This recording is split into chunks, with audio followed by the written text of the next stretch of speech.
thought this was a good discussion. Is the Okay. So is Dorne the desert then? I just assumed it was like some sort of tropical area. I believe it's desert. Well, at least I get that feel. I guess I don't know much about it I haven't got that far into that area in the books. Mm-hmm. So it's definitely a desert. I'll tell you that. Yeah, I just get that feel from that place. So that's why I said that. They're like the Gerudo from Zelda. Is that the name for those people? Yes. And strangely enough, Oberyn sort of looks like Ganondorf. So Ganondorf. All right. He's going to turn into a giant beast, and all of a sudden Link's going to show up in the whole series. All the Lannisters. That's the season ender right there. All right, everybody, welcome back to the Cast Beyond the Wall. This week we're presented by our new partner. We got this covered. I'm your host, Caleb Masters, and today I'm joined all the way from Oklahoma City. Daniel Stull. And also in the desert, Austin Lucari. And we're here to review the episode, The Lion and the Rose. All right, gentlemen, before we get into the episode discussion, let's go ahead and talk our question of the week, just for fun, for kicks and giggles, fun stuff. If we could live anywhere in Westeros, where would you pick? Austin, we're going to start with you. Where would I pick? If I could live anywhere in Westeros, it's got to be some secluded island somewhere, because everyone in the whole place is crazy, and I feel like that'd be the only place I'd be safe. You could always go live in the swamps with Jojen Reed and his family, because no one's ever heard of them other than the fact that they're with Bran. Like, no one knows who the Reeds are. Who's going to bug those people? I've never heard of them in my life. Either that or down in Dorne, where apparently everyone just likes to have fun. So all sorts of fun. Daniel, how about yourself? I would want to say I'd like to live in King's Landing, but I know I'd probably just die. So I'm not going to go there. You are Ned Stark, remember? You're like... I know, right? Well, most quizzes that I take, actually say I'm Jon Snow, so I got that going for me. Okay, there you go. Well, there's hope for you yet. But I'm actually going to stick along those lines, actually, and I would say I'd like to actually live somewhere in the north. I tend to like winter, actually, so that sort of thing. And I like snow and that sort of thing, so I'm not either. It's kind of weird. I'd either take... Are you bastard born from royalty? No, I'm not. But I will say I would either take the snow or actually I would probably go live in the desert. Like, I'd want one of the extremes. I wouldn't really like any of the middles. That's a solid pick. You're fire, ice, you're high, you're cold. 'Cause you're hot and you're cold, you're yes and you're no, you're in and you're out, you're up and you're down. I'm going to roll with the Riverlands because that's where we can see River Run, which is a pretty cool city. I don't know how much I'd actually like the Tullys, but... they've got that really sick palace right on the river. I kind of dig that. I don't know about you guys. Riverlands are kind of all a little scorched at the moment, actually. There is charcoal involved, but it's okay because the Blackfish is on their side. That's all I got to say. Are you really gonna mess? Are you gonna mess with the Blackfish? We haven't seen him yet this year. I'm anxious to see his reaction to what happened. Pardon, my lord, my lady. I need to find a tree to piss on.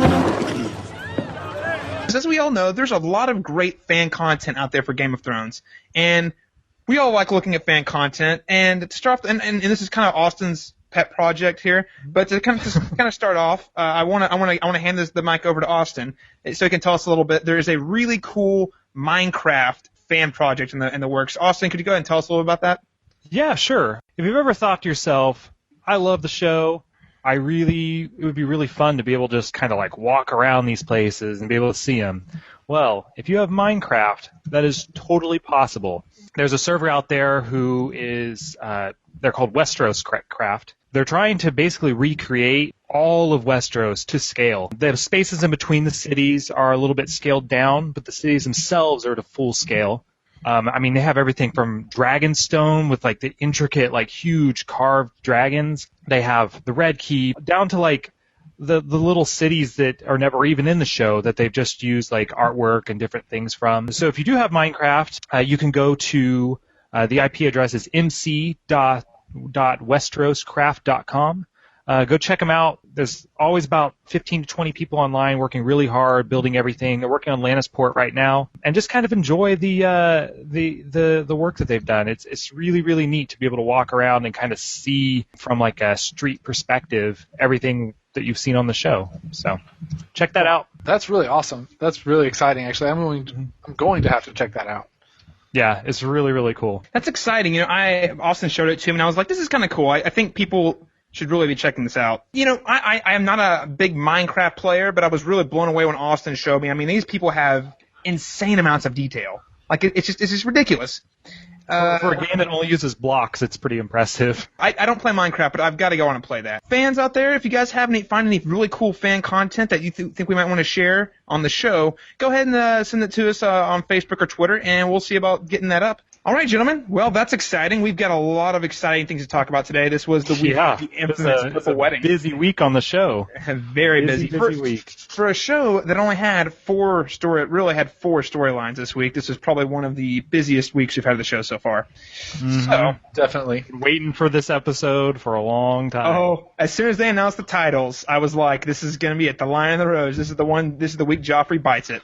Yeah, as soon as I read it and then I looked up the titles, I was like, yep, that's how fast it's going to be. It's going to be. I knew it had to be early on.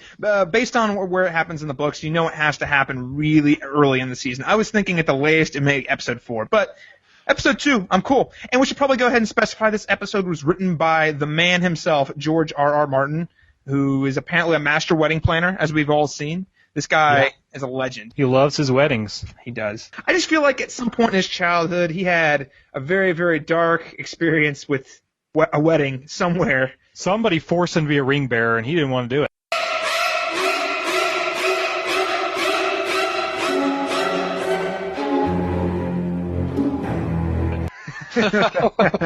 Yeah, he had to have something happen. I mean, all these weddings, just bad things happen. Like, I don't know, something must have happened to him. Stull, I'm not gonna lie. If I'm at your wedding and I hear the Rains of Castamere playing, I'm darting out of there like instantly. I'm like, If you hear the Rains of Castamere, it's already too late. Just saying. That's a good point. Let's go ahead and begin our discussion of The Lion and the Rose. A toast to the proud Lannister children, the cripple, the dwarf, and the mother of madness. Have you ever known your father to make an idle threat?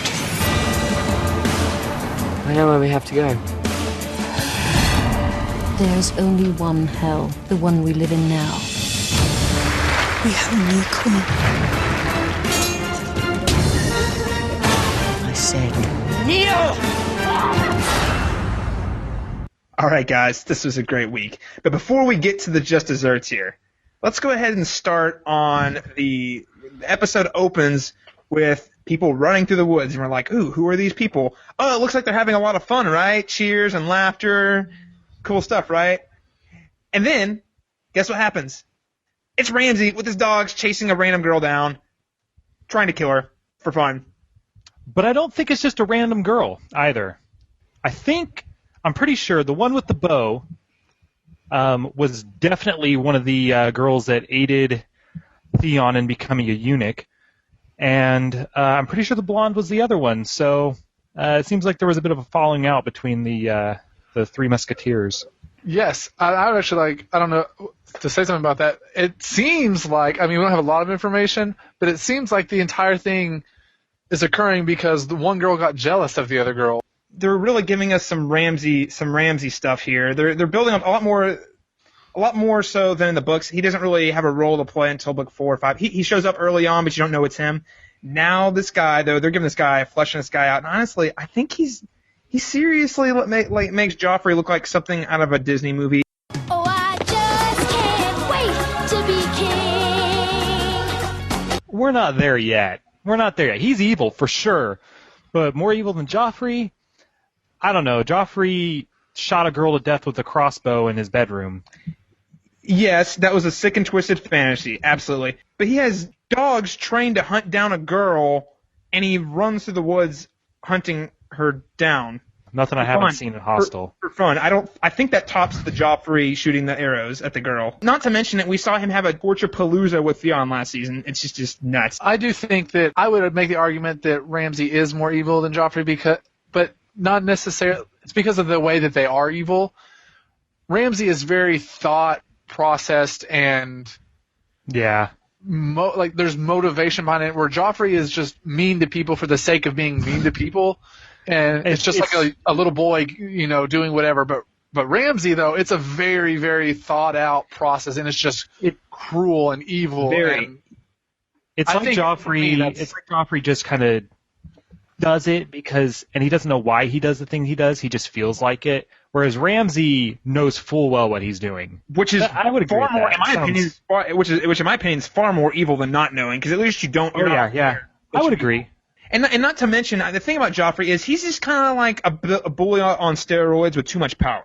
Like no one can tell him no. So he's like, I think being cruel will be fun, and no one can say no, so they feed it.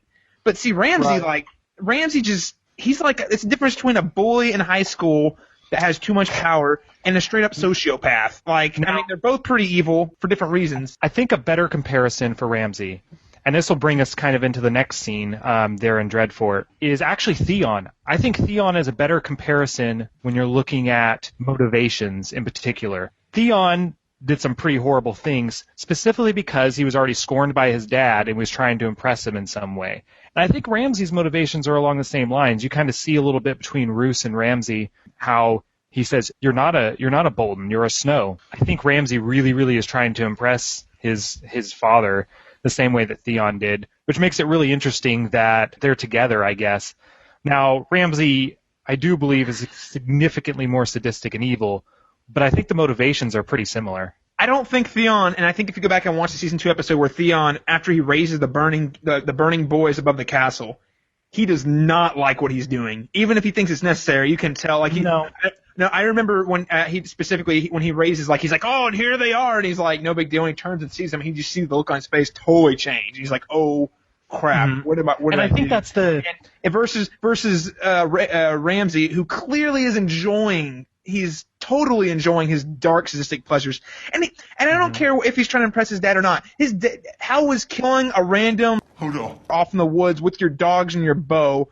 That's not pleasing dad. That's fun. I do think their motivations for doing some of the same things are the same, specifically when it pertains to how he was treating Theon. Right? He's doing all these things, Theon flaying him as they called it, and all these sorts of things, specifically to try to impress his father and make himself more legitimate despite being a bastard. And which Theon was trying to do, make himself more legitimate by burning Winterfell, killing children, all these things, despite his father kind of scorning him because basically he had allowed himself to be captured, which is a really stupid reason. Moving on with the Bolton storyline, though, it looks like we're about to move into a whole subplot here with the Boltons trying to take back the North. Obviously, we didn't have a lot of the Boltons in season 1, 2, and 3, and it looks like they're going to have a bigger role, which I'm excited about. And obviously, at first, I really didn't like Roose Bolton because obviously of the whole Robb Stark thing. But in this episode, I'm not going to say that I liked him, but I felt like I had a sort of respect for him, like we talk about having for Tywin. Right. The way that he's talking to Ramsay when he sees what Ramsay has done to Theon, saying, I didn't get this guy just for you to have fun. I have him so I could use him as a hostage for political leverage and things like that. And then, just the way he talks and stuff, he seems he seems pretty intelligent guy, and I gained some level of respect for him in that sense. Obviously, we don't know a lot yet, but I didn't fully hate him in the scene either. I guess I saw his perspective on things a little bit in this episode. Yeah, and it's interesting you bring up Theon being used as kind of something to barter with the Greyjoys, because he does actually hint just very little bit that they're having problems with the Greyjoys. He says something to the effect of, I had to sneak into my own home because of the Greyjoys. So it sounds like the Greyjoys are putting pressure on Dreadfort, or at least the lands and stuff. So. Well, and that's the thing the show hasn't done an excellent job at really showcasing it, is that the Greyjoys really are holding the North. They've raided all the shores and the villages and stuff like that, and why they obviously haven't taken over, they are definitely a pending threat to the Boltons and the North. Something like there's still that uprising there that we haven't been able to see a whole lot of. Based on what Roose said, it doesn't sound like he's got a whole lot more, he doesn't have a whole lot of value anymore because he's lost his manhood and because he's been psychologically broken. What did you do to him? I trained him. He was a slow learner, but he learned. You flayed him? Peeled a few bits, removed a few others. This was Balon Greyjoy's son and heir. We've been flaying our enemies for 1,000 years. The flayed man is on our banners. My banners, not yours. You're not a Bolton, you're a Snow. Tywin Lannister has given me the North. but he won't lift a finger to help me take it. As long as the Ironborn hold Moat Cailin, our armies are trapped south of the neck. Theon was a valuable hostage, not your plaything. I wanted to trade him for Moat Cailin. Useless to Balin, essentially. He can't produce an heir. Yeah, exactly. That's a big problem. Yeah, but what I actually really liked about this scene is it really shows us how broken Theon really is. I mean, obviously we knew that he was broken from everything that happened, but when he has a blade to the throat of the person that's done everything to him, he does nothing about it. And I was really I wasn't shocked. It didn't even look like it crossed his mind that much. I mean, it looked like he was sad about the whole Robb thing, but I don't know. It looked like he was thinking about it because he hesitated a little bit. They definitely tried to build up the tension there. He hesitated. He stopped. You could see it get a little bit tighter on the guy's throat, just a little bit. It's like he was thinking, should I cut his throat or what? Well, oh no, what if I cut his throat? Something bad will happen to me. I'll get tortured more or something like that. It almost was like continues well, on. it almost wasn't like it was a should I kill him? It was more like a flinch. Like the news of it just made him like. I don't tremble is not the right word, but you know what I mean, like tense up. Yeah, right. I felt like it was more of a, oh my gosh, I just found out that Robb's dead, Exactly. not a, oh my gosh, I want to kill this guy moment. I agree. You know, I guess I didn't realize. I just assumed going into the scene that he knew Robb was dead. But yeah, that's a good point. We hadn't. There's no. I mean, we don't know if he'd heard yet or not. So this very well could have been a first knowledge for him. I didn't catch that the first time, but when I watched it the second time, it seems like it's the first time that he's heard this news. Yeah, that's the assumption I made. I mean, we don't know for sure, but it definitely sounds like they say something, and Theon like stops, and Ramsay's like, "That's right, my father killed Robb Stark." And right.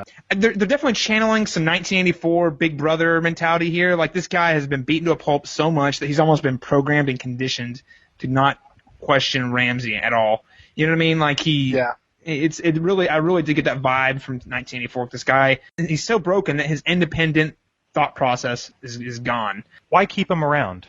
I don't know, Austin. We'll have to watch to find out. He might have Well, obviously he had information regarding the Stark kids, which is brought up. Now Roose Bolton knows that Bran and Rickon are still alive, which he then sends some men up to go after. No. He doesn't send men. He sends Locke, the evil, crazy psychopath, evil, crazy psychopath who cut off Jaime's hand last season. I did find the interaction kind of humorous when he and Snow sort of have that conversation. I hear you took a hand from the Kingslayer. Word travels. How he screamed. You would have loved it. Madness is like epidemic in the Bolton camp. Right, Exactly. yeah. Yeah, you can tell that these are two very sadistic people who understand each other. Mm-hmm. I want to take So really, he's just going to go kill everyone at the wall now, and then who's going to fight the White Walkers? Only the Boltons. That's the point. See, the Starks are gone. The wall is all that remains between the White Walkers and the rest of the Seven Kingdoms. Now, the trick is, now that the Starks are gone, the Boltons are taking over. The Boltons don't really give a care. They don't really buy into the whole White Walkers thing. So bit by bit, Westeros is losing its defense. It is losing all those things that are keeping the White Walkers from if there's no North, if the North is in a civil war or not united, then they're going to be too busy fighting amongst each other when the White Walkers come. And here's what all that's going to be left is the wildlings. The wildlings are the one who are heading to the wall now. So what if the wildlings take out? What if the wildlings take out the Night's Watch? Then there's the wildlings and the White Walkers the North has to put up. And then the Thins can eat Roose Bolton. It'll be great. And Bruce Bolton's fat wife. Oh my gosh. Yeah, she was very large. Stop it! Cut it out! I have a glandular problem. That'll be $60. If we're moving on beyond the wall, though, we did touch on Bran a little bit this week, and a very interesting scene that I'm really excited to talk about here. Oh yeah. So there are two things to walk away from this scene with Bran.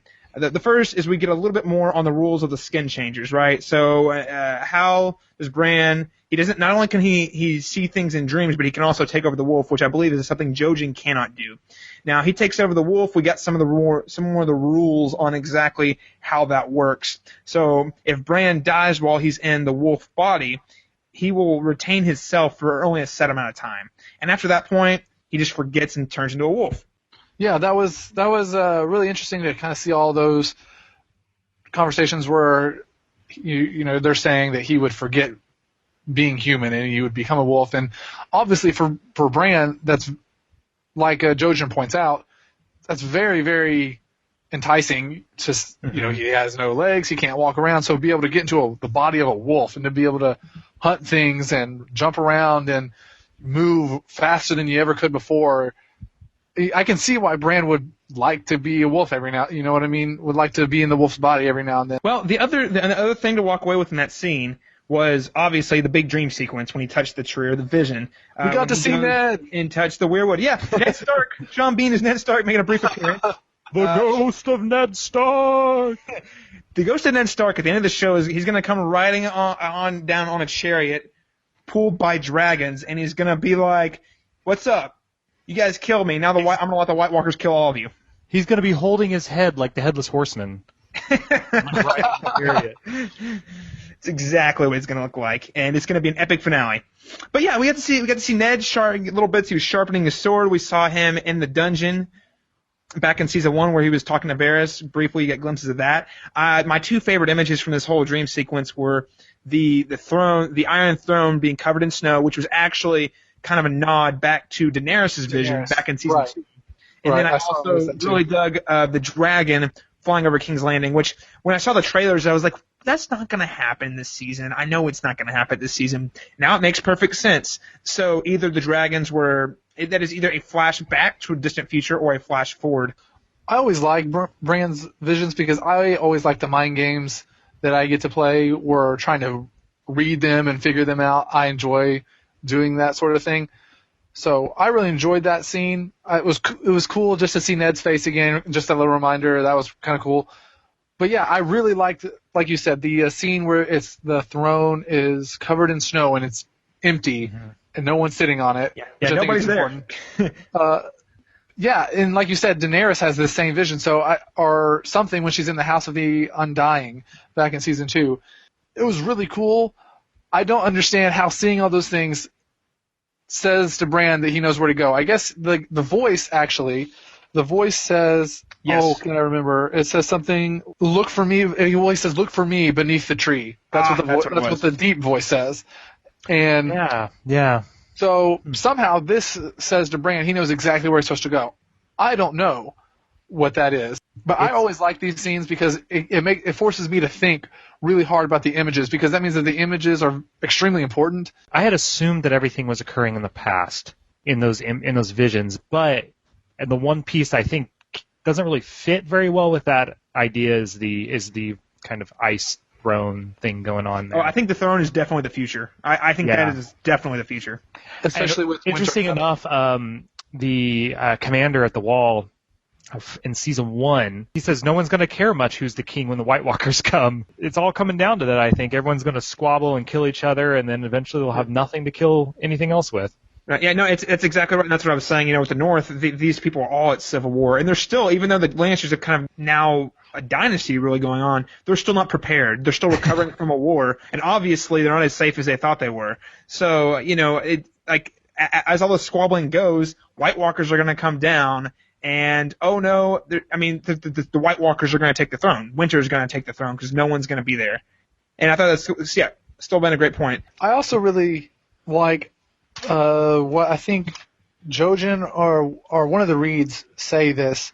They say they're talking to Bran right after his whole vision thing, and they say to him, "If we lose you, we lose everything." And I thought that was really interesting because that means that they believe he is the most important thing in their lives right now. And I have this feeling that Bran's story's headed somewhere really awesome and really cool, and I think he has the potential to be one of the most important people in Westeros. Yeah. Mm-hmm. And I think said last year that Bran wins the throne. I don't know if he wins the throne, but he is definitely going to be a key player in a late extremely game. Important, yeah. And I feel like this sort of sentence kind of confirms that for me a little bit. They know something about Bran we know that he has special abilities and powers. We don't know exactly what that means, but Jojen Reed seems to know something more about Bran in the sense that knowing what he is capable of doing with these powers that we as the audience, or at least for me, haven't come to full realization of. And so I'm just really excited to see when he gets there. I know it's going to take a long time to get there. Well, think back to last week where you start to get the hint that Daenerys cannot control the dragons. I bet Bran could. I bet Bran can control yeah. What? Now that is the question. A really good point. What if he could warg into dragons? No, what if he could control the White Walkers? See, here's the thing, and that's the thing I'm coming down to. Someone somewhere out there is going to be able to control the White Walkers. I don't know how, I don't know why, but I feel like it's going to come down to one person controlling dragons and one person controlling White Walkers. Could be totally off on that point, but I really feel like it's got to be someone they kept around so far for no reason whatsoever, like Samuel Tarly. Oh, okay, Samuel Tarly. So, what did you guys think about the voice? What exactly do you think that is? Do you have any ideas? The person that's speaking wants Bran to come to them, and so this three-eyed crow thing, I don't know what it means or whatever, but I think the three-eyed crow is a symbol for someone. I don't know if I believe it's actually a crow. Whatever. I don't know if I believe it's a person or whoever, or maybe it's not even a person. I thought the voice was just kind of Bran's inner voice of sorts. You know, I didn't think it was necessarily a person or a thing. But his inner voice, some sort of intuition kind of directing him to where he should go. Obviously, I have no idea, but that's kind of was my thoughts on it. Yeah, gotcha. I have no idea either. I actually haven't even read this part in the book, so I have no idea. This is all new. This is new. What we're looking at right now is new stuff, and I've got a pretty good idea of where this is going, but I can't say with 100% certainty exactly. You know, what it all means. There's a lot of interesting things going on up in the north in the wall, and we did get to catch up with Theon, and we did get to catch up with the Boltons, and we did catch up with Bran, and the other group that we missed out on last week is Stannis, Davos, and Melisandre, and they definitely had an interesting check-in this week, if I do say so myself. So, what is the first thing we see with Stannis this weekend? No, he's not going to the wall yet. He's still on Dragonstone. What is he doing on Dragonstone? He is burning some of his other commanders at the stake for not renouncing the seven-faced god, seven-headed god. His brother-in-law of all people, too. Yes, and one of them is his brother-in-law, who also who gave him a crapload of ships and resources and like an army. Yes, He is burning him by the stake, or Melisandre, actually I should rephrase, Melisandre is burning them by the stake, and Stannis is standing there watching them. Yeah. It's so weird. I mean, the morale of his troops cannot be that high after losing a giant battle, and now they're murdering each other. And the weird thing is, I mean, you can see the look on Stannis' face in that scene. He doesn't like doing it, but I think he wants to be king so badly, and he thinks this is the way I need to do it. This is the way I need to do it. Well, and it has to backfire on him.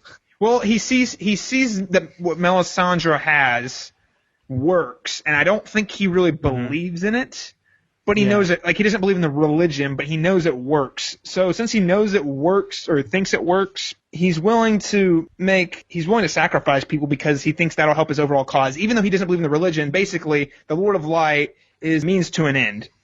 Means he doesn't actually believe in. And it's starting to eat at him for sure, but I think it's really terrible. He just sits there and watches. These are people he's known for years. I mean, Austin. His wife was pretty pleased about it. Oh, his wife's freaking crazy. Yeah, she's crazy. And the thing is, you bring this up. I really feel like by the time Stannis actually does anything that's worth anything, he's not going to have much of an army left. He's going to have an army of extremists like his wife, people who are really dedicated to Roar, the Lord of Light. Yeah. Yeah, I definitely agree with you. He doesn't seem like he is into the whole religion thing, but he sees that there are things that work about it, so he's willing to he's willing to listen to Melisandre if he sort of believes her, not the Lord of Light, if that makes sense. Yes. I just don't like Stannis. I feel like when we first were introduced to them, he said that he stood up for all these things, and he's kind of thrown them all out of the water. You know, like, I feel like the Stannis we met at the beginning of the series would not have been standing there watching people burn alive. Or let me phrase that, the person that Stannis wants us to believe that he is is not the person that would be standing there letting people be burned alive. You know? No. I think that's a very good distinction to make. I've never really liked Stannis a whole lot. Now, who Stannis actually wants to be is probably not a bad person. He wants to be a very just ruler, and I don't think he would be the most likable king, but sure, he could carry out the job. But the thing is, all the things he's had to sacrifice to even believe he's got a chance at taking back that throne, just whittling away at his soul. I mean, when him and Melisandre did it, when they did it, you know, and they had demon vagina baby, he really gave up part of himself there. That's why he can only do it so many times. because he would probably have been the most competent ruler of like the original like 5 kings or whatever. I truly believe that if it wasn't for all this crazy. No, dead serious. I'm with you. I think he had the skills to do it. I mean, he lacks charisma, and I don't think he's a great person, but he probably could have been a very good king. The thing is, he's got all this crazy, and and the thing is, he knows it's right. You can just see that it's eating at him. Meat's off. Our larders are almost empty.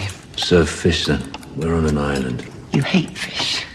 I hate a good many things, but I suffer them all the same. So in his mind, he's like, if this gets me to the throne, then it's worth it. That's totally right on. He is the perfect parallel to American politics in general. People just kind of doing and saying whatever they can to get to where they want to be. He does all those things, but then he won't really own up to it. He still wants people to believe that he's one of the most honorable men in Westeros, and he's not anymore. Like, maybe he was at one point before we met him, but he's like, you can't tell me that you're burning someone because they believe in a different god than you, burning them at the stake, and how is that honorable? How is that just? And that's why I think Davos is such an essential part of Stannis' character. Davos really represents who Stannis was, or at least who Davos believes Stannis was, and that's why you can see him. He is so disgusted by all of this, and he's like, "This is not right. This is not how you're going to do it." And I think a totally intolerable storyline without Davos. I really believe that. He provides so much balance to it. Yeah, we see kind of Stannis lash out at Davos several times, even though for some reason Davos is the most loyal person I've ever that we know of, in this world. Undoubtedly. I don't know. Honestly, I think that Davos should just sort of cut his losses and get out of there. Oh yeah, he should have cut his losses and gotten. He shouldn't have. Okay, honestly, last season when he met his pirate buddy who picked him up, he should not have gone back. I feel like the reason that we're seeing these. We are seeing Stannis sort of lash out at Davos is because Davos is making Stannis feel guilty, and he's actually thinking in his head, yeah, you're probably right, but he doesn't want to deal with it because, like you said, he's so convinced that this other way will get him to the king. He thinks if he listens to Davos, he's not going to end up being king, and he's not willing to buy that. So he then just gets mad. He gets mad at Davos because he thinks he's right. Does that make? I don't know if that makes sense. Yeah, no. So I mean, it's like his conscience. Yeah, Davos is essentially Jiminy Cricket. When you get in trouble and you don't know right from wrong, give a little whistle. Give a little whistle. Well, I mean, and even last season, I mean, there's that shot at the end of season 3 that we talked about in our season 3 recap, where Melisandre's on one shoulder and Davos is on the other. I mean, it's that parallel there, like they're both on their shoulder trying to advise him one way or the other, and clearly Stannis is kind of trying to resolve the two within himself, and in my opinion, he's totally failing horribly. Now, with Davos, we mentioned his crazy wife, and holy crap, guys, she's crazy. She's so crazy that she thinks her daughter, who just happens to have grayscale, a disease that is just actually not that uncommon in Westeros, she believes their family is cursed because of by the Lord of Light, which I'm like, she's sick. That doesn't make her cursed by God. I mean, it's just kind of crazy, right? And then I thought this was a great gateway for them to talk a little bit about the doctrine, which we don't have to get super into, but it is interesting to get more in depth with the religion of the Lord of Light. And we talked a little bit about this last year, Ian. We get a little bit of Melisandre's character, which is I really want to know more about her. We know next to nothing about her. Yeah. All the things we know about her, the things that she has said, and in those situations, you could easily see her just using those statements as manipulation tools. For example, one, she said that she used to be a slave, but she said that to Gendry, and for all we know, she could have just been saying that to kind of gain his trust. But the line that I really enjoyed was, they're talking about with Stannis' daughter, they're talking about the 7 gods and all that, and she says there are only 2 gods. And I really like the parallels here. This is the order that she says them in. She says the god of light, love, and joy. And then she says, and the other god is the god of darkness, evil, and fear. And so you have the parallel of light and darkness, which is, obviously that's been done before. Like yin and yang. Yeah. And then there's evil and love, and then there's fear and joy. And I thought that was a really interesting statement, the way that she paralleled those three. These are the 3 words that describe each god. We also know that she doesn't just believe in this one god. She believes that there's another god, but that this god is against the Lord of Light. Well, it's basically painting him to be the polar. Is trying to paint him as the polar opposite of the Lord of Light. Exactly. We have seen evidence of the Lord of Light in the show. So if she's saying that this other God exists where has he shown up? Has he shown up in the show, or will he show up? We can definitely draw a lot of conclusions that it's called the Great Other in the books, but the character she's talking about, no, they might eventually call it that. And they do tie the White Walkers to the Great Other. I guess that might be a tiny spoiler. I don't know. I don't know if they're going to get to that or not. But I always kind of figured the Lord of Light is the Song of Ice and Fire. So Right. you see Fire, Lord of Light. We've gotten tons of that, but we've hardly gotten any of this Great Other that I mean, at least I assume is tied to the White Walkers somehow. I mean, I think the show is building up to a very big climactic battle between two forces, and that I think we've seen a lot more of the Fire than the other. I mean, you see dragons with Daenerys, you see the Lord of Light, you see all those things, and then I kind of want to jump to the conclusion that wherever Bran's heading, I really do think wherever Bran's heading is going to be related to this other god. I really do. Yeah, I would definitely buy that. Because he's going north. They just keep continuously going north, and I think that it's not insignificant. I don't think the fact that the White Walkers are coming from the north is insignificant either. And honestly, that's a little bullcrap. Every adjective she gave this guy is a bunch of bull. The only positive thing, quote unquote good thing we've seen happen from the Lord of Light is Beric Dondarrion came back from the dead. That's pretty cool. But otherwise, it's all burning. It's all burning people and hoodoo magic and slugs sucking blood out of people. I mean, yeah, none of that's good. And we don't see. For me personally, I don't see love and joy coming out of any of those situations. Oh no. So I don't buy her descriptions of the god. But it's interesting that she put it in that phrase. Like you said, she talks about the current life being hell, essentially. Well, if that's the case, why didn't she jump on the fire? She'd be much happier later on. Do you want to go ahead and let's move on and talk some King's Landing, because this is going to be a fun one, guys. But before we hop into the big event of the event, let's go all the way back to the beginning. And the first scene we have this week is Tyrion and Jaime. Power team. I'm very excited about this. I love those two characters together because they don't really get to interact a whole lot together. And I thought this was a great scene, honestly. You basically had the two of them kind of chatting back and forth, and you really do get this sense that these guys do love each other. It was a really cool scene to see, and I like how Tyrion just sort of says, you just lost your hand. It's not like you lost all these other things. You can still be of use in this world, stop putting yourself down, Right. So right. I'm a dwarf. I really wanted to kind of be like, I'm a dwarf. You can feel having a hand, He goes back to that his quote in the very first episode where he's like, I'm a dwarf, might as well be a bastard. The world's not going to let you forget it, so neither should you. So right. Live it up. Take accept the fact, accept your flaw or disability or whatever it is, and make it use it to your advantage in some way. I sense a new budding bromance, guys. Tyrion and Bran have been on the downswing for a while now. But who's next? Jaime and Bran, come on. That was fun. Jaime, Bran, and Brienne would be a great team. Dude, that would be even better than the Three Musketeers of Arya the Hound and Sansa. Heck yeah. Why not? This is the spin-off show right here. We're pitching it to HBO. I really liked, all the comments that Bran was making. They're really funny and things like that. It is interesting that Jaime is actually going to go out and train himself and try to get as good as he was with his other hand. So, it'll be interesting to see where that sort of goes. Protect the king. Yes, it's very important to protect the king. Yeah. I mean, it's kind of the sole purpose of his life right now, since he can't. Apparently, him and Cersei aren't going to be doing it any longer, and he already turned down Casterly Rock. So, better be able to protect that king. Mm-hmm. Whoops. Well, I mean, it's really only helpful if someone's trying to kill him with a sword, I guess. Yeah, that's what I think, though. What you do if he's poisoned, you get the poison out, so you stab him and you just let it drain out. True. You got to suck out the poison. So we got reintroduced to Varys this season for a very, very brief scene where he's basically like, what the F, man? Why is Shae still here? Tywin's going to freaking kill her, and he's probably going to kill whoever he catches with her. And they found out, he tells Tyrion that they have found out about her and that they are planning to take care of it. Tyrion tries to send her away. And guys, this scene was really frustrating for a number of reasons. On one hand, Tyrion is just at the point where he's like, all right, I'll lie to this chick. I don't really care. She's just got to get out of here. Could protect her own life. She won't listen to me. So I just have to blatantly tell her no. But here's the thing that frustrates me, is it's very obvious that he is only pretending not to care about her, and she just doesn't get it.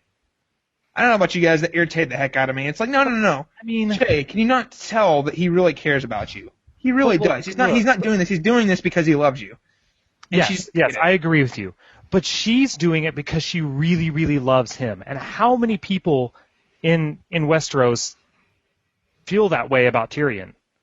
It's really only Shay. Only Shay throughout all of Tyrion's life has given him that kind of attention that wasn't being paid or any of those things. Shay's the only one. Which is why he has to send her, which is why she has to go away. Yes, I agree with you. I agree. But be able to look past all those things, she really, really loves him. Yes, I agree.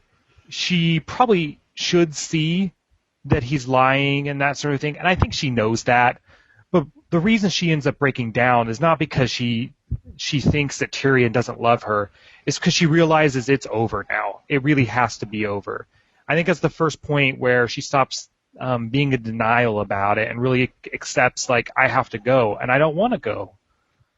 So I took that scene a little differently than you, I think. Yeah, fair enough. But I've honestly, to be fair, I've never really bought that relationship. It just never really clicked with me. I don't know if it's the actress or the chemistry, the way it's written. It just never quite. I mean, it just never clicked for her. Character never really clicked for me a whole lot. So it's something. It's a hard sell for me this far in the game because I haven't really bought into it yet. And they've been together for what, 3 seasons now. Mm-hmm. And I always liked it. I always liked it for that purpose because Tyrion has always had these relationships with just a bunch of randoms, essentially. And this is the first person that loved him. His father doesn't love him. His sister hates him. Everybody hates him. Everybody hates Tyrion.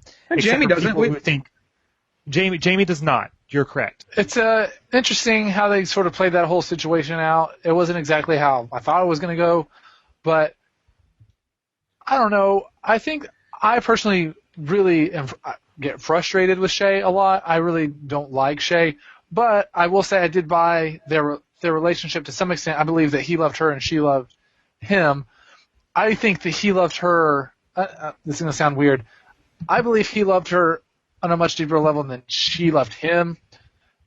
Yeah, I feel the same way. But I do think that she, on some level, did love him to some degree. But her reaction is, we can fight, the world together, sort of that. Right.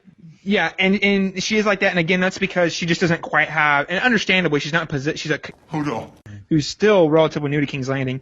She doesn't really have a real grasp on the dangers. Like, she's definitely very naive, for sure. Yes, definitely. I will say I thought it was interesting that they didn't show her getting sent away on the boat, but this show's also done some weird things like that before where events get mentioned offhand like they just happened. So, I don't know. Bronn, they didn't show it. They also questioned it in the show. Yeah, they brought it up, two questions that 3 or 4 times in the show. Go start drinking until you feel like you've done the right thing. Yes, that's what it is. And I thought it was a really nice quote. It was interesting that they did bring it up, and Tyrion brings it, he says it 3 times. You're sure, you're sure, you're sure. Bronn says she's on the vote, and I trust Bronn, so. See, I do not trust Bronn with a freaking 10-foot pole. He looks he's always seemed so sleazy. And I know he's never done anything to make me think that. Well, he is a sellsword, and I believe that, if someone paid him more than Tyrion, I think they'd have to pay him a lot more. I think that if they just let's say whatever Tyrion's paying him, they offer 2% more than that, whatever it is. I don't believe that he would go against Tyrion because I think he does like being with Tyrion and stuff like that. Yeah. But I do believe that if a huge amount of money was offered to him, you know who could offer him huge amounts of money? I think he would take it. Would be Tywin, yeah. Well, I always get the feeling that I'm with Stull on this one, that I feel like Bronn does have a sense of friendship and bond there that might hold them together to some very limited extent.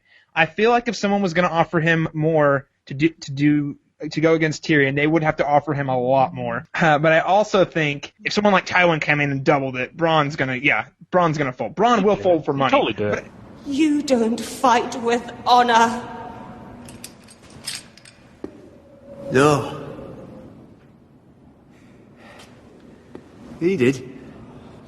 The scene before the wedding. Yeah, it's like a gifting. It's kind of a gifting ceremony where they present their big gifts, and we got introduced to Mace Tyrell in the scene. That is Papa Tyrell, kind of the head of the family household. He's the most ridiculous looking dude. He's got a mustache that looks kind of awesome. He's his head is like a hairy thumb. It's really weird. He's got a bald patch. He's kind of fat. Yeah, teach his own. And he seems really dumb.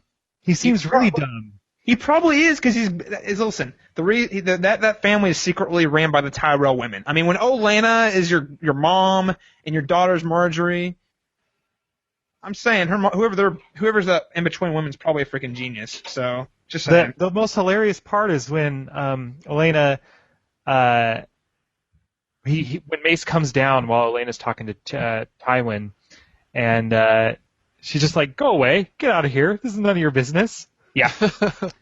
I love her shows how character. I just think she's insignificant awesome. he is Just as the her, head of the house. yeah, I love her. I think just her bluntness and her just willing to say whatever she wants to say and just being okay with that is. I just really like her character. She's really funny, so I really like her as a character. Yeah. So what do you guys make got of off this? topic, but the gifts are important. Yeah, the gifts are important. So the first we get is Tyrion Mace presents something. What he presents is not significant. But then Tyrion... Well, it's a goblet, I think, or something. Oh, a goblet? Goblet or something like that. Okay. Or he calls it a drinking cup, but it's like huge. It's like humongous. It's like the Stanley Cup is what it is. Yeah, it's like a trophy kind of cup. That's how big it is. Freaking huge. And then Tyrion comes up and delivers this really awesome history book, and he's like, "This is a great book." See, here's the thing. I feel like Tyrion, even though he hates Joffrey and despises him, he actually put a little bit of thought into what he got him. It wasn't even like a spiteful gift. He's like, "Listen, this is just a book. If I was king, I would think all kings should read." Yeah, but at the same time, he knows Joffrey's not going to read it. He's not I know. going to read it. And But it's still a valuable book from his collection, though. He knows that it's a good, valuable gift that Joffrey will totally not appreciate, and that's exactly why he gives it to him. It's his way of saying, I am way smarter than you. But at the same time, he is right. Like, it sounds like a book that every king should read, so... Yeah. It's not like he gave him something useless. Yeah. No. But I think that's his point. It's him saying every king should read this book, and you're not a real king, and you're never going to read it. Well, you could look at it that way. That could be a way to fight him. Yeah. And he never does read it. Oh. I don't know. He could have came back and put the pages back together and... wait. He didn't come back. And then the other gift was the other Valyrian steel sword that everyone was like, "Where's the other sword? Where's the other sword?" There it is. It's called Widow's Wail. Excuse me. Let me turn to our creative consultant, the Hound. Excuse me, Mr. Hound, Sandra Clegane. What do you have to say about such a thing? Suppose you named your sword. Lots of people name their swords. Lots of kudos. So he names his sword, and then he cuts the frickin' book in half. What a jerk! I feel like this episode was really pushing hard. It was a grand Joffrey send-off. It's like, man, you thought this guy was a douchebag before. Well, let me remind you of all the reasons he is the biggest douchebag in Westeros. Yeah. Finally, we move on to the event, the grand event. Now, before we start, I would just like to say, I think this actually was like a 25-minute ordeal. Like, we spent the last 25 minutes of the show, or the episode, I believe, at the wedding. Yeah. And I love the way that they set this up. Just the way that we have all the little conversations going on throughout the wedding. I'm sure we'll get to all of them, but just the way that you see Cersei go over here and talk to this person, and so-and-so go over to here and talk to this person, and Oberyn talk to Tywin, and there's all these little conversations going on all over the place, and all of them are really great conversations, really good character moments in each conversation, and I just really love the way that they did this scene. I think it's a great way to show this wedding and have it not just be about the wedding, but you getting to see all these little character moments. Still, I am totally with you. I'm a big fan of when Game of Thrones has so many different storylines, it's very rare that they actually focus in on one for a bulk of the episode. And, Blackwater is an anomaly because that is the only episode of the show that focused on one event at one location. So, it was kind of done in a similar vein in the second half of the episode where it was just the wedding all the time. I loved it too. And it did. It brought a sense of continuity and flow to the wedding that we wouldn't have had if we were cutting back and forth between these other storylines. Stull, what are your three favorite moments of this wedding? Ex-nay on Joffrey dead. One of them that really sticks out for me is the Oberyn and Tywin / Cersei conversation. There was a lot of sword jousting going on in that conversation, and it was performed very well by both sides, I would like to say.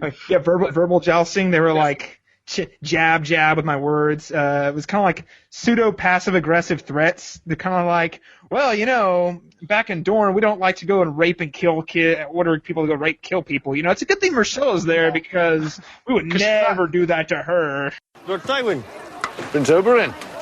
I don't believe you have met Ilaria. This is the Lord Hand, Tywin Lannister, and Cersei Lannister, the Queen Regent. I suppose it is former Queen Regent now. Lord Hand, Lady Cersei, Ilaria-san. My lord, my lady. Charm. Can't say I've ever met a sand before. We are everywhere in Dorne. I have 10,000 brothers and sisters. Bastards are born of passion, aren't they? We don't despise them in Dorne. No, how tolerant of you. I expect it is a relief, Lady Cersei. Giving up your regal responsibilities. Wearing the crown for so many years must have left your neck a bit crooked. Suppose you'll never know, Prince Oberyn. It's a shame your older brother couldn't attend the wedding. Please give him our regards. With any luck, the gout will abate with time and he'll be able to walk again. They call it the rich man's disease.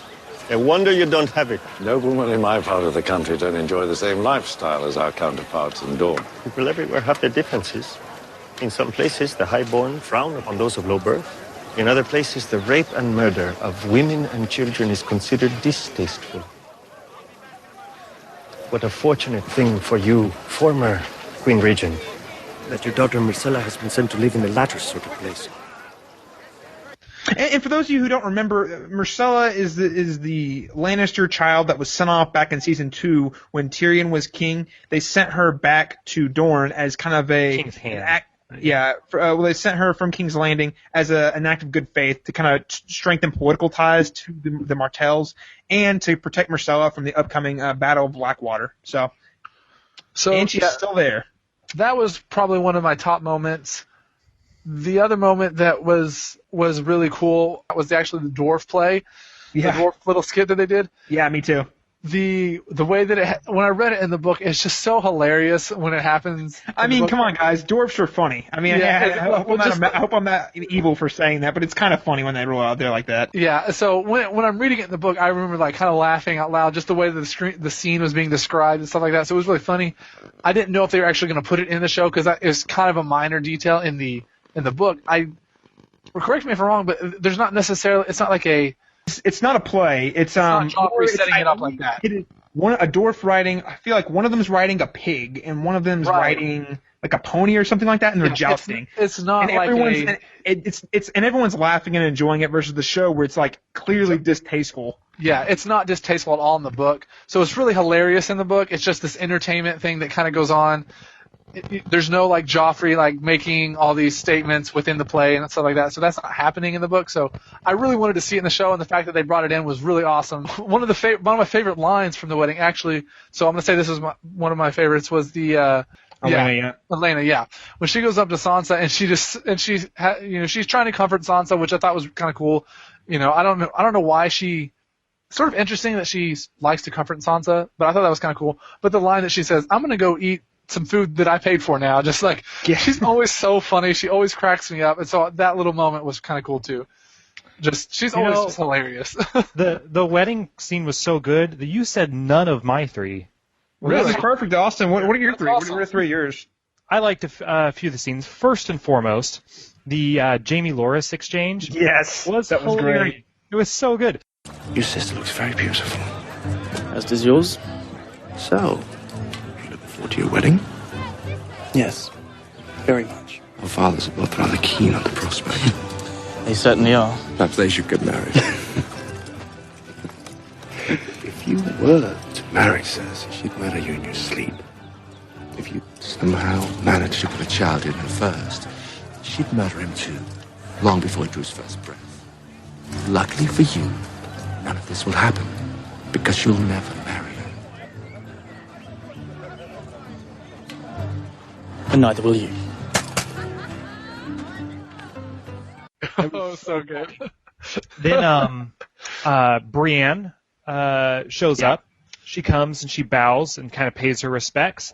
And they kind of make fun of her a little bit for bowing. They said, "You're a lady. You're supposed to curtsy," which has never been her style. And she's just really cool. So it was fun to see her. I really liked that exchange there when she kind of formally introduces herself. But it was even better later on when Cersei approaches her and talks about, whether you like it or not, you are a lady.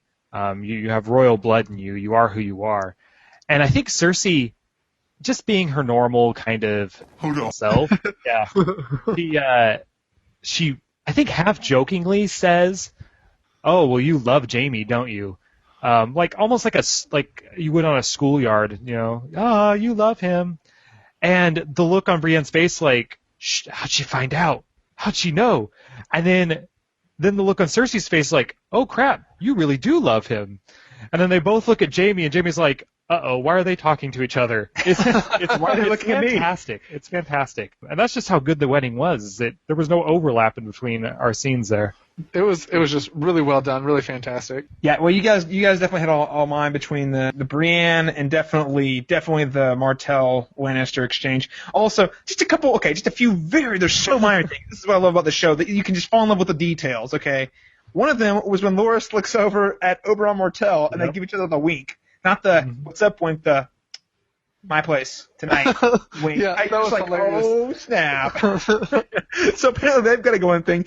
And then if you go back and rewatch that scene, watch Varys' the spider, watch his face throughout that entire scene. It's kind of hilarious. Because the camera cuts to him a few times, like him and a couple other people who are sitting next to each other, and like his look is just so unbelievable. It's like he does get hit by one of the dwarves in the head with one of their little props or whatever at one point too. Yeah, like they just bop him on the back of the head, and he's just sort of like, I'm not amused face. Like, well, he like looks bored, not amused, and then it just changes every single time it cuts to him. It's really funny. So that's a really small detail there. And then something I want to hint at is I think the scene is capturing a lot of things, but one of them is Cersei coming to terms with that she is not a queen anymore, and she doesn't have power anymore, and that was highlighted by the scene with her and Pycelle specifically. He's like, "Oh, Marjorie already promised to give all the way of food to the poor.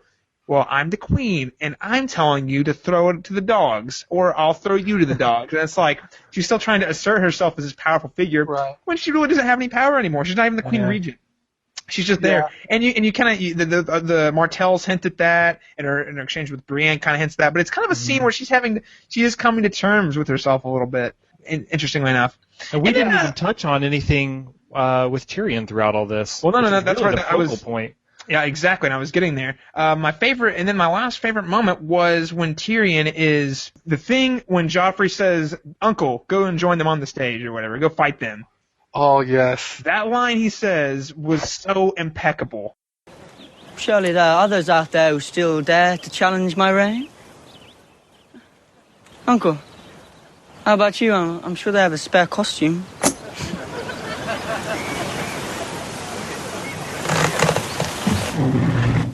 One taste of combat was enough for me, Your Grace. I would like to keep what remains of my face. I think you should fight him. This was but a poor imitation of your own bravery on the field of battle. I speak as a first-hand witness. Climb down from the high table with your new Valyrian sword, and show everyone how a true king wins his throne. Be careful, though. This one is clearly mad with lust. It would be a tragedy for the king to lose his virtue hours before his wedding night. He just basically tells Joffrey, "You're a coward. I won your frickin' battle of the Battle of Blackwater. You gave me no credit, so I already fought that battle. Why doesn't the king who ran away go out and fight? I think you need to earn your title." He does it in the most beautiful way too, because no one else knows that, really. I mean, some people do, obviously, but Tywin really does. that's just an exchange between him and Tyrion, and it's really, really nice. Yeah, I thought it was really great. And Tyrion, just his little moments there, here and there, the exchanges between them were really powerful, and it was a proper send-off to that relationship, which is Tyrion clearly thinking his nephew's an idiot, and still trying to make the best of the circumstances he has, and then Joffrey trying in every corner to make him look make his uncle look like an idiot. Well, see, here's what ends up happening though to me, because the way he delivers that line, if you're just a regular bystander, you think that that's like not a bad statement from Tyrion. You think, oh, he's saying, yeah, he's giving the king his props or whatever. And so then the way that Joffrey responds is by pouring wine on his head. And so it makes Joffrey look kind of stupid to the regular bystander. And, Tyrion even says, "I'm sorry, it spilled," like he's being, and so for me, it's a little bit of Tyrion also, and all he knows that reaction is going to kind of come from Joffrey, and he sort of makes Joffrey look stupid in that whole situation too, even though Joffrey thinks that he's making, fun of Tyrion, which he is a little bit. He's embarrassing him. But he's also making Joffrey look really dumb and stupid in front of everyone. Well, that's why and Tyrion tries to play it highbrow the whole time. Try to play it classier. He's just like, okay, that's a waste of good wine if you ask me, but you're the king, so yeah. Joffrey totally agree. definitely gets the upper hand once he decides you're my cupbearer. In that exchange, you could see the defeat on Tyrion's face, or it's just like, well, this is what I have to do now. I don't have a choice. It was really sad and humiliating there for a bit. You could just see like he's the king, you know? He's still the king, and there's nothing I can do about it. Right. And ultimately, at the end of the day, I have to do what he says. Right. Or I get killed. And then, of course, my favorite line Joffrey drops is like, kneel. Kneel before your king.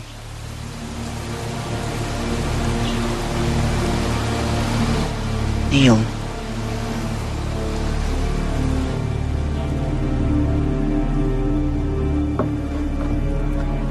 I said, kneel before Zod! How satisfied were you guys when Joffrey finally bit it? We talked about this too a little bit. I think people wanted something more violent, something more, and not even just violent, but they wanted him to recognize at the end everything that he had done wrong, you know? Almost the same way that Theon did. I think Theon recognized how badly he screwed up. But I don't know that would have been any more satisfying, really. I mean, we saw it with Theon. That didn't make me feel any better about Theon. I'm just glad to have him gone. And I'm very, very interested in seeing the follow-up, I guess. This may be the only time in the history of watching TV shows or watching movies with friends where a character is dying in a pretty gruesome way. I mean, his face is turning purple, blood is spewing out of him, and there are people laughing in the room. Right. Like, the room that I was in, there were people laughing at it. I was like, yeah, it was same with me, yeah.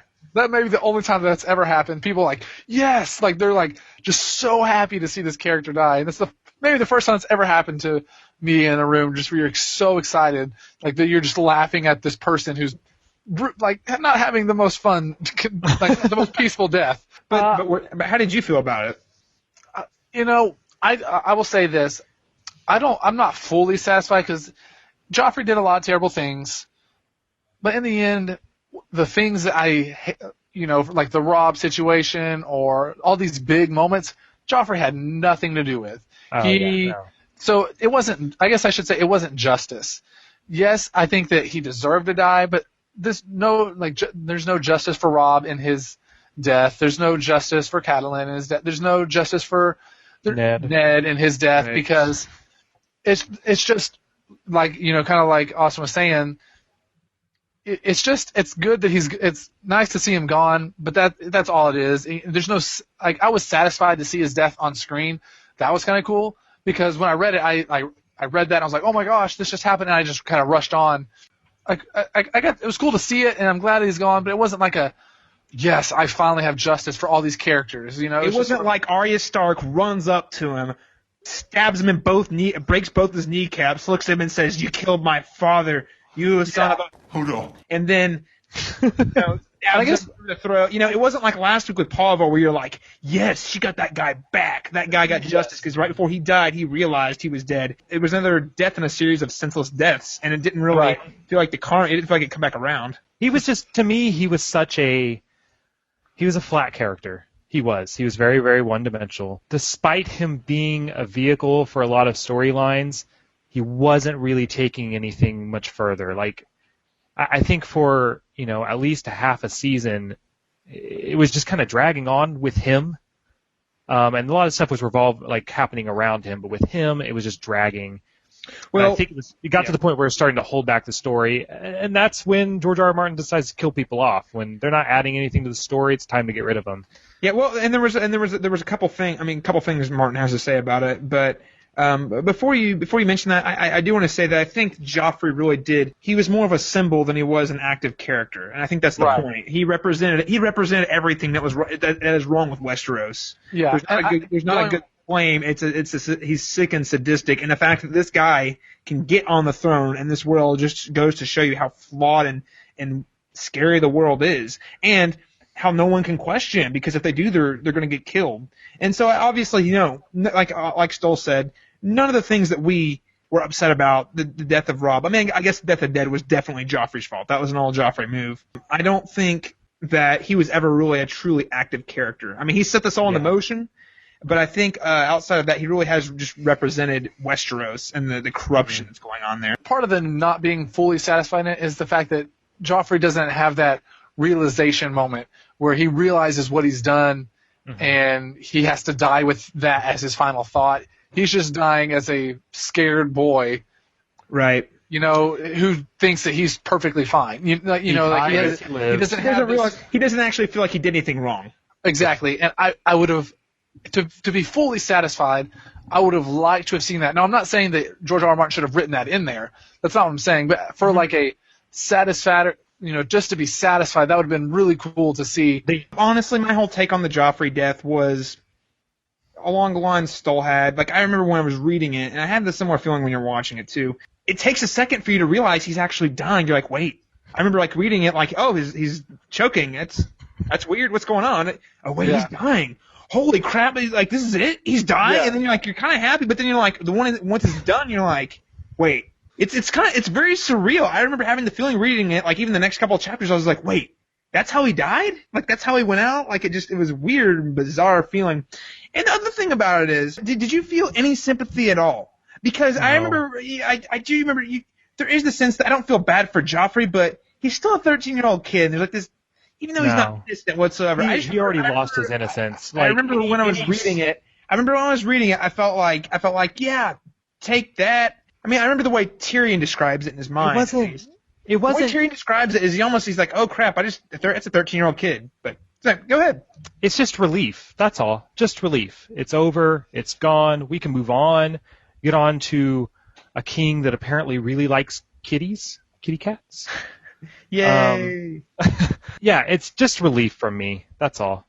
Yeah, and I think going back to, you know, what we were saying earlier about the satisfaction or whatever, I like that we don't get it, and that George R. R. Martin doesn't write it that way, and like a fantasy that I would have if he could have had that moment, I would have liked for it, but I don't think it's really realistic for that to happen. Yeah, and still, you know, going back to what you're saying, I think that we've already been kind of trained in traditional storytelling, like this is the bad guy, he's going to get his comeuppance, and he still does, but not in the way that is more traditional, where like the hero comes in and fights him off. No, this is again George R. R. Martin kind of subverting expectations. He's building up this big bad guy that you think is going to die in a big epic way by the good guys, quote unquote, which there aren't really any good or bad guys in Game of Thrones. But he's going to get the Starks are going to get him. You know, someone is going to get him. But no, this is more realistic. It is way more likely that an insane psychopath as king is going to get assassinated like this secretly, as opposed to have someone come actually make it and wage an open war on him. You know what I mean? And he was assassinated. Maybe he just choked. He could have just choked on the chicken bones, man. It was that pie. I don't know, chicken. There was birds he cut up in the pie. All right, guys. Joffrey's gone. And there's only one way we could send Joffrey Baratheon / Lannister off, and that's the song. Play it, Bill. So long as I am your king, treason shall never go unpunished. Sir Ilyn, bring me his head. We've had vicious kings, and we've had idiot kings, but I don't know if we've ever been cursed with a vicious idiot. You can't. Tell me, which do you favour? Your fingers or your tongue? My king does not ask, he commands. Fingers or your tongue? If you got to keep one, which would it be? No. Please don't. And command him to send Robb Stark's head. I'm going to serve it to Sansa at my wedding feast. I am the king! The man who must say, I am the king, is no true king.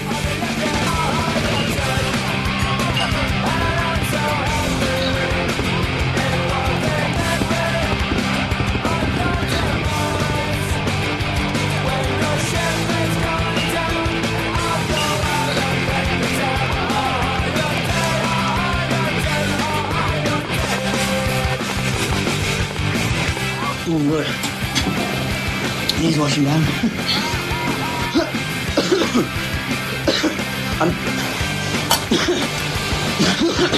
Your Grace. It's nothing. It's hurting!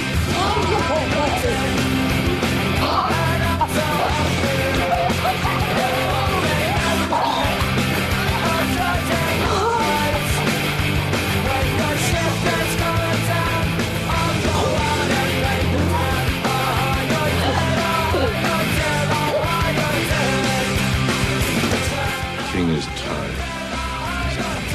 Grand Maester, perhaps some essence of nightshade to help him sleep.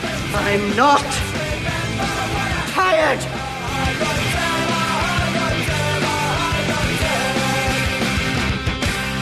Fuck the King's Guard. Fuck the city. Fuck the King. I'm telling Mother.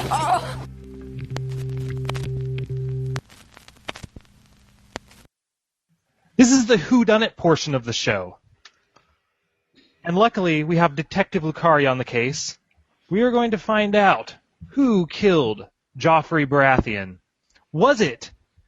Did Oberyn Martell kill him with his deadly good looks? Did Brianna Tarth spit poison into her cup as she was bowing? Or did a poison suppository fall out of a bird as it's flying overhead?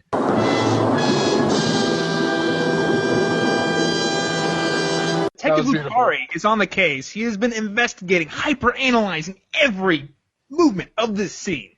Mr. Lucari, who did it? So, the glorious thing about this scene is that I can make a really good argument, at least a decent argument, for almost everybody. You have Dantos, the fool. He comes in, he makes an appearance last week for seemingly no reason, all of a sudden shows up this week. Why is he here? What's he doing? All I know is getting balls thrown at him, and he's probably not too happy about it. Boom! Kills Joffrey. We have Tywin. Tywin can't control Joffrey anymore. Joffrey's starting to buck back just a little bit here and there, making the Lannisters look bad. Boom! Kills Joffrey. He's like, that kid didn't go to bed when I told him to. That's the last straw. Varys has been speaking out against Joffrey for seasons. Can't stand him. Would rather see Tyrion on the throne. Thinks Tyrion is the only one who could really rule Westeros justly. He could have done it. But in all seriousness, I started thinking about this, and I haven't read the books, so this is all just my speculation. Yeah, let's go ahead and specify right now, and we'll re-specify later. Me and Daniel Stull I have read book all the way through book 5, and Daniel, how far have you read? I'm still in the beginnings of book 4. I'm probably about 1/5 of the way through the book 4. Okay, great. So we have both read the events that unfold. So we both are aware, have a lot more. We know who is involved. We know who is involved. Yes. Right. This is the way I see it. Obviously, whoever kills him doesn't like Joffrey. That could be anybody. At first, I'm thinking, okay, doesn't like Joffrey, but also doesn't like Tyrion because he's trying to frame Tyrion. Who could that be? Really, the only person I could think of that would be willing to kill Joffrey and also kind of hates Tyrion would be Cersei. I think Cersei would have no problem killing her own kid. In fact, Jaime alludes to as much earlier in the episode where she says, when he's talking to Loras, says she'd kill your child if you ever had. I found it unlikely at first that she would be the one to do it, really. There seemed to be better suspects, essentially. But then I started thinking, okay, so maybe Tyrion's just collateral damage. Maybe they don't necessarily dislike him, they just don't care about him. So maybe the Tyrells could have done it. Olenna Tyrell was dropping like little hints and like little lines here and there all over the place. When she's talking to Sansa earlier in the wedding, she's talking about how horrible it is to kill someone at a wedding and blah blah blah blah, which was really interesting. I don't know what the Tyrells have to gain from his death. Seemingly, Marjorie was going to be queen, so she could have more power if she's married to Joffrey. I don't think the wedding wasn't consummated. I don't know if that's a rule in Westeros or not. But even if it wasn't, they could always marry her off to Tommen, who would be the new king in this scenario. So I'm not sure what the Tyrells benefit from this, aside from just killing off Joffrey because they hate him. They do get if that were the case, that would at the very least keep Marjorie out of danger. Because as we all know, Joffrey's kind of a sociopath. Who the heck's gonna want to be married or have their granddaughter married to that person? She knew that going into it. She knew it. That's nothing new. That's not news to her. She knew she was a sociopath. In fact, they invited Sansa over to talk about that very subject before the wedding ever happened. But they were already pledged beforehand. Like, it was one of those things where they hopped in first. They're like, oh crap, we're pledging this. They're the pragmatists, gain power. Yeah. It's like, okay, we're gonna pledge and we'll figure out how to deal with him later. Maybe it isn't even that with Tyrion. Maybe Tyrion is just in wrong place, wrong time. And he is just a victim of the circumstance. No one's actually trying to frame him at all. He just happened to be there. And I think what sealed it for me is when I discovered what a maester's job was. I didn't know what a maester was. I had no idea. Apparently, their entire job is potions and poisons. So why would Cersei, in the middle of the wedding, send away the only person that would have a chance of curing someone with a poison? Send him to the kitchen to feed the dogs. So for me, that really, really seals the fact that at least Cersei was involved. Well, and if she's involved, she's not smart enough to do it on her own. She's not. If she's involved, I think almost everyone I've mentioned so far is also involved. I think there's the vast, wide conspiracy. The police are always off track with this shit. If they watch prom night, they'd save time. There's a formula to it. A very simple formula. Everybody's a suspect. Tywin, Cersei, the Tyrells.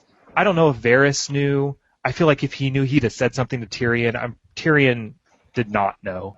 But I think pretty much everyone at that wedding knew what was going to happen and knew what was going on. Marjorie played it up. She was trying to feed him the pie, which at first I always thought that the wine was the poison.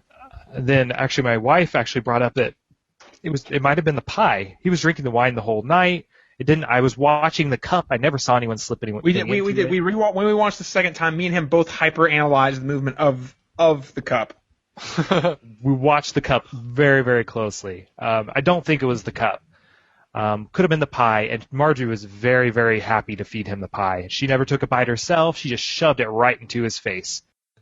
You know, I think we got some great theories here. Cersei, Varys, Marjorie. There's a lot out there. But I think you're all wrong, Austin. It's a great investigation. You know who I think it is? I think it's Bran, using his powers, traveling thousands of miles to take over the bird, carrying the poison, dropping it in the cup, and flying off. I think that's it. That's my thoughts on it. Hopefully in the coming weeks we can find out. And if we don't, this may become a recurring segment where I speculate and based on new evidence obtained week to week. That's right. Who done it? You did it. They all did it. But if you want to know who killed Mr. Body, I did. In the hall. With the revolver. All right, guys. Well, that was a great recap. Austin, thank you so much for presenting all your theories, and I can't wait to hear what next week's are, given that we don't find out who his killer was. Very excited. Well, guys, we promised it way from the get-go at the beginning that we were going to read through some of the listener questions. So let's go ahead and move into our feedback section, where we kind of pick out a few of the questions you guys have listed and questions and comments, and we'll discuss them a little for a few minutes. All right, we'll start really quickly down here. Coming from Matt Andrews, if Stannis goes to the wall and defends Westeros from the White Walkers, will he be redeemed in your eyes? Good question, Matt. I don't think redeemed is the right word. I think it's more like a step in the right direction. He's acting. He's doing a kingly act. Does that redeem him for burning people at the stake? No, it doesn't. I'm with Caleb on that. For him to be redeemed, for me, he would have to understand that he's been completely. I guess I shouldn't say completely, but he's been very manipulated by Melisandre, and he would have to come to terms that he should not have been listening to her. For me, that would, and then making a decision that was an opposition of her, would then gain me some respect and maybe some redemption for me, for him. Yeah, same here. For me to him to really be being redemptive, he would have to really stick it to Melisandre a little bit and show that he is actually making his own decisions and not just making his decisions based on what she wants or needs, so that he can have her power. Where he's going to pick, the truly honorable and righteous path over using something to help him gain. Right. I think it redeems him. I do. I think currently he's the only one that recognizes the danger of the White Walkers. Everyone else is still squabbling, and he is too to some extent, but he's the only one that recognizes it. And if he were to take his army up there and save the whole of Westeros while everyone else is just bickering, then yeah, I think that totally redeems him. I really do. All right, well, moving on to the next question from listener Ryan Sagers. And guys, I'm not going to be able to hit all of them because there were many, but thank you so much for commenting on the side. And both Matthew and Ryan, I'll write off a couple of other comments you guys had. But another question I really liked that Ryan asked was, do you think Jack Gleeson has hurt his career for playing a character who is so universally disliked? Obviously, he's an amazing actor for creating the persona. That's a great question, Ryan. If Jack Gleeson has already announced that he is, quote-unquote, taking a break from acting for a while. He's kind of done it since he was a little boy, and he said he's kind of lost the passion for it. He still enjoys it, but it's. I read an interview with him this week. I read an interview with Entertainment Weekly. You should look up with Jack Gleeson this week, and he basically said that I loved acting growing up. It was a lot of fun. It was something cool to do, to be able to pretend to be someone else. But he says, now that's my job. It changes your relationship. It's not that it's not fun anymore, but all of a sudden it's more business. It's a lot more fun and less something I enjoy doing. So But even if he wanted to, I don't know. I don't know if it hurts him. If he decided he wanted to act more, I can't say it hurts him. I feel like there would be potential for him to get pigeonholed. Yeah. I feel like if he got careful, I feel like his next casting could potentially be a villain. Because he like he said, he's played Joffrey extremely well. Like, he's done a very good job with the role of Joffrey and making us all hate him. I thought he's done a really excellent job at that. I feel like there could be, if he were ever to get back, like you said, he kind of wants to get away from acting.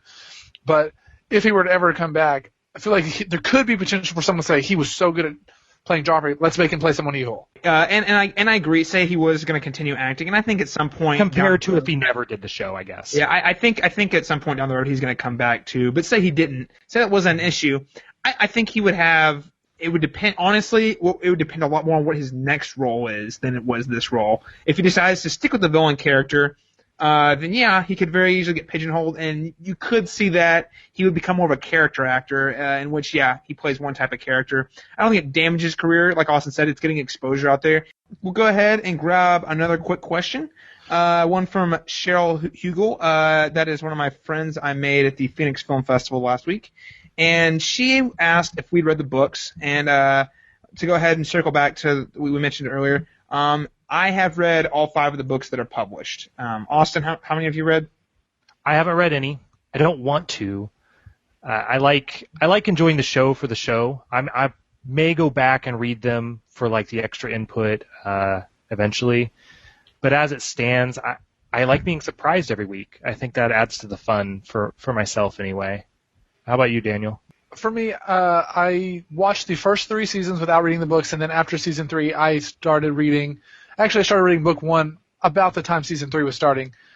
And I have now completed the first 3 books. I'm working on book 4 currently, and hopefully can be through those before, the end. I'm moving through before at a pretty decent pace right now, so hopefully I can be through those fairly quickly. But right now I am working on book 4. Last thing, I'll rattle off a few comments. Thank you so much. I think we had 4 people who commented in, Matthew, Cheryl, Bethany, and Ryan. Thank you guys so much. Appreciate taking the time. Now I'm going to go ahead and turn to our Facebook. Once again, you guys can find us at www.facebook.com/castbeyondthewall. If you're listening right now, either live or via our audio podcast, go ahead and hop on there and like us, comment. We post a lot of stories on there. You can like, you can comment on, and we will read your responses. And we did get a response from one such listener as the famous, infamous Chris Tobin, who is the commenting master of the Cast Beyond the Wall. And he gave us a very lengthy response, so I might have to skip over a little bit of it. All great feedback. He says, without Jaime, Casterly Rock has no heir, and Tywin's bloodline will die. In which I disagree with him about Tyrion. And he claims that Tywin will never truly accept Tyrion as his true heir. He would rather burn Casterly Rock to the ground before he hands it over to him, which I found fascinating. He says Jaime really hasn't accomplished anything of importance because people don't realize the circumstances he killed the Mad King. Everything else he did, he hasn't really done anything else worth of honor in the book, which is fair. Jaime has only really fought in tournaments, right? Yeah, that's all we know of or have seen from him. All right, well, and then the last bit of valuable information I think Mr. Tobin posted on our wall was he posted a link that kind of explains the whole Dario situation. And I remember I'd read a couple months ago, that it had something to do with scheduling. And I was like, but why would you outschedule something over Game of Thrones? It just wasn't clicking. Well, then he sent me this link, and basically we find out that the actor who played Dario originally, Ed Skrein, was also cast in the upcoming Transporter film where he'll star as a younger version of Jason Statham's character. So even though Game of Thrones gets bigger critical acclaim and may actually be seen to have more people, he decided to go take the action star route. So that would be why we lost Dario. And apparently he's also a house DJ, much like our good friend Hodor. All right, and last bit of feedback was from friend of the show, Dalton Stewart. He said, we, quote unquote, we need to talk about the way Caleb chooses to pronounce Cersei. I've always said Cersei. I always thought that's how it was. Did I say it differently? Maybe I did. And if you say Cersei, you're just crazy on drugs or something like that, because clearly I'm right. And then he said, I can't even think of what they say in the show. I have no idea. Yeah, that's a weird thing. I think, did I say Cersei or Cersei? And I wonder if they don't say both. I don't really know. Anyway, and he says, we need to talk about the way Caleb chooses to pronounce Cersei and his love for Littlefinger. Well, Mr. Stewart, here's what I could say about Littlefinger. He may well be one of the most evil characters on the show. He objectifies women in a way so much worse than any other character in the show. They aren't even just like sex objects. They are like commodities. They're commodities, yeah. I think Varys has a great little line about how Littlefinger, he tells Roz, Littlefinger looks at you and sees how much money he can get out of each hole that you possess. So yes, yes, Littlefinger is evil. He has no real friends. But he's so smart. He plays it just right. Here's why I love Littlefinger. Is because that guy is so stinking smart. He's played the game so well, so smart, so patiently. This is the guy who has risen from being an absolute nobody on the Fingers, a sub-house of House Tully, who has risen to prominence in King's Landing, has used his business model with the brothel to gain enough influence to get asked to be the Master of Coin, and he used that from the Master of Coin to negotiate with the Tyrells, in which case he now is the Lord of Harrenhal, which is worthless, but he knows he was getting Harrenhal, which makes him a lord over Harrenhal, which then means he can marry Lysa Arryn, which means he's Lord of the Vale. This guy has so smartly played the game, and I think he is by far one of the most dangerous, because nobody even. Oh, he is absolutely the most dangerous person in Westeros. I believe. Because the thing that makes him so dangerous is he's anonymous. Nobody's worried about him. Nobody. Varys is one of the only people who's remotely worried about him. Varys is the only guy who's like, he said that he'd watch the kingdom burn if he could be king of the ashes. This guy is infinitely dangerous, but I just have so much respect for a guy who can play it as smart and patiently as he has. And ultimately, so far, he's getting what he wants a lot more than any other character. And maybe not immediately, but he's getting there. He may very well be evil, and I don't like him because he's evil, but I do respect a man who has literally made something for himself out of nothing, and he continues to do so in a way that none of these other characters are. While they're all squabbling over really insignificant things, he is rising to power and getting what he really wants in the safest way possible, even if it's taking him a long time. You think Tywin gave him Harrenhal to get him away because he recognizes how dangerous he is? I don't think Tywin has any clue. Yeah, I'm looking forward to his return. I mean, look, Tywin's like, hey, go to the Vale. We want them in the fold. And Littlefinger, that's what Littlefinger wants him to do, though, right? He wants that to happen. But he puts himself in a position where that would happen. So he becomes buddy-buddy with Tywin. He wins Harrenhal over. And that's what I'm saying about Tywin probably doesn't, he convinces Tywin that was his idea, when in all reality that's exactly what he wanted to happen. He wanted Tywin to tell him to do that, he like inceptions them. That's what he does. Yeah, he really does. He lets them think that it's their idea, and then gets what he wants. But it was their idea, so it can't come back on him. So Dalton Stewart, hope you answered that question. FYI, guys, I'm going to do a little plug here for my good friend Dalton. I guest hosted on the one of his podcasts, a couple other guys, the Good Trash Genre Cast, where they review a lot of old movies. It's a great group of guys if you want to look at some an analytical look at movies. And Dalton is actually going to be a co-host on our show later this season, so very excited to have him on. If anyone else has any other feedback they want to send through the Twitterverse, go ahead and follow us at cast_beyond_wall. Well, that's all the feedback I've got. I want to remind everyone that we love the questions and the comments, and we will make sure to read them on the air. And lastly, I do want to say you can subscribe to us on YouTube, The Cast Beyond the Wall, and we will have all of our episodes posted there as well as on We Got This Covered. And lastly, as we highlighted at the beginning of this episode, we are now going to be sharing our podcast through a great website called We Got This Covered. They are very up to date on all the movie, gaming, and TV news. And hopefully at some point we can even have one of the writers from We Got This Covered on our show. We're very excited about the partnership with them, and you need to go check this out at wegotThisCovered.com. And we just want to say thank you so much for hosting us and our podcast. We're very excited about our partnership. All right, guys. Well, we're about to wrap up, but before we do, let's go ahead and prehash next week's episode, Breaker of Chains. Take him! You did this! Whoever killed the king wanted me to lose my head for it. Your circumstances have improved markedly. But I would have been the queen. Man says all he needs to crush us, he just doesn't know it yet. Who's going to protect you at Castle Black? I've never heard of visions and prophecies winning a war. I'm running out of time. I have something to say to the people of Marine.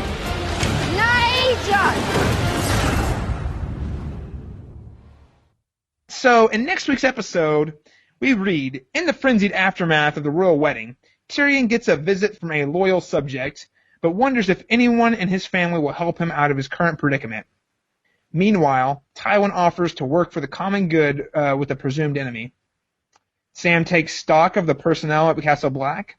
The Hound gives another life lesson to Arya, and Daenerys makes a decision out of the sides of the walls. The way that is worded with the Hound gives another life lesson to Arya. That sounds very interesting. I don't know if I want to be part of any lesson the Hound is teaching her, because it's not good. They're all great lessons. Don't name your sword. Here's how you kill an enemy in your sleep.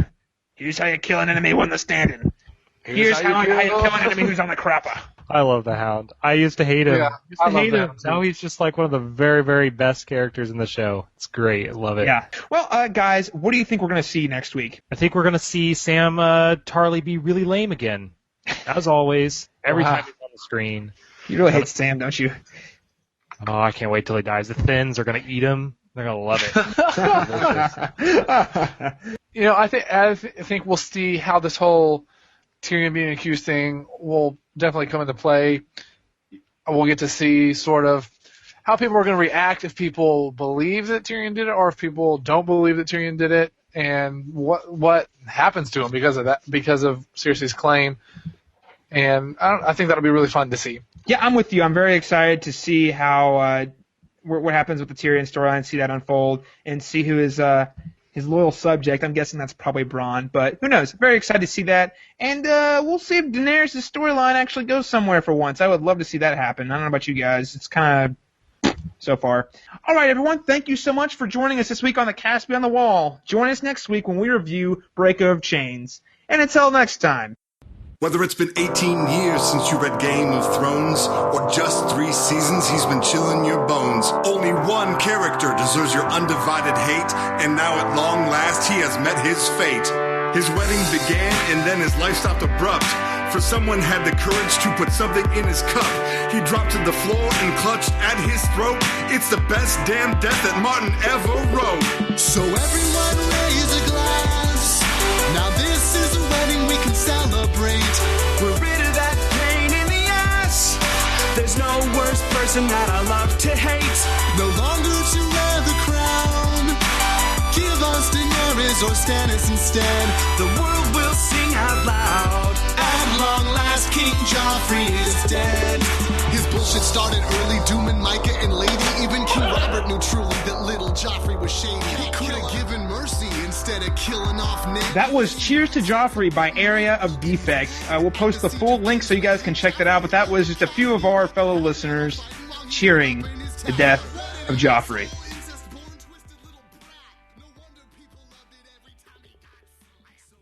You don't get the whole nice... yeah, it's not like the Walter White death, you know? Where you kind of see... like Spoiler alert, Austin. Stull's going to watch that show one day. It's okay. I knew he... it's okay. It's okay. It's my fault. It's been like a year. I can't help it. Exactly. It says fair game. It's been like at least 6 months. No, it's totally fine. Spoiler alert. Okay.